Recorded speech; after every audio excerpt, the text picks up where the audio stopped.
How to enable Profile Guard on Facebook. I'm going to show you how you can easily enable Profile Guard on Facebook.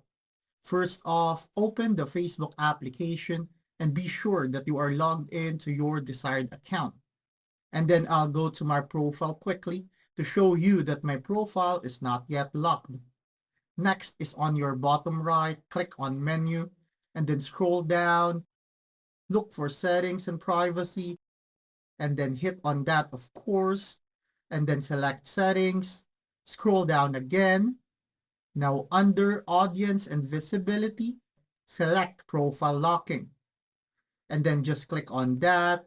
You can double check by closing and reopening Facebook and go to your profile, and from there you can see that your profile guard is now enabled.